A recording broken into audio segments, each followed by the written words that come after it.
สวัสดีครับผมโอซุมิมูลชัยครับ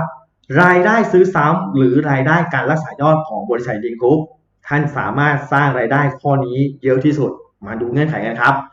กรณีที่ท่านเป็นสมาชิกของบริษัทดิงกรุ๊ปสมมติสมัครเดือนพฤศจิกายนท่านไม่ต้องรักษายอดเดือนพฤศจิกายนครับและเดือนธันวาคมก็ไม่ต้องรักษายอดเดือนธันวาคมไปเริ่มรักษายอดเดือนมกราคมปี2563นู่นกรณีเมื่อท่านถึงสิทธิ์ในการรักษายอดหรือเรียกว่าซื้อซ้ำ บริษัทมีให้ท่านเลือกทั้งหมด3สเต็ปด้วยกันสเต็ปที่1คือ200 PV สเต็ปที่2คือ600 PV และสเต็ปที่3คือ1,000 PV มีสินค้าขั้นต่ำอยู่ที่ประมาณ200 PV ขั้นต่ำอยู่ที่ 1,000 บาท600 PV ขั้นต่ำ 3,000 บาทและ 1,000 PV ขั้นต่ำอยู่ที่ 5,000 บาท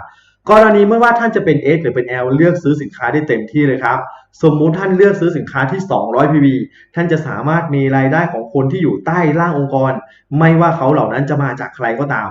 กรณีที่คนใต้ล่างองค์กรเขาซื้อสินค้าซ้ำกี่บาทกี่ PV ก็ตามท่านจะได้รายได้คนละ20 บาทครับแต่ถ้าเกิดท่านผ่านตัวเองมารักษายอดที่600 PV ท่านก็จะมีรายได้จากคนใต้ล่างกรณีที่คนใต้ล่างของท่านเขารักษายอดที่200 PV ท่านจะมีรายได้40 บาทแต่ถ้าเกิดเขารักษายอดที่ประมาณ600 PV กับ 1,000 PV ท่านจะได้คนละ60 บาทครับแต่ถ้าเกิดท่านผ่านตัวเองมารักษายอดที่ 1,000 PV นั่นคือซื้อสินค้า 5,000 บาทไปใช้กรณีที่คนใต้ล่างของท่านรักษายอดที่200 PV ท่านจะได้40 บาทแต่ถ้าเกิดเขารักษายอดที่6,600 PV กับ 1,000 PV ท่านจะได้คนละ100 บาทครับดังนั้นแปลว่ารายได้ข้อนี้โตข้างเดียวได้ตังค์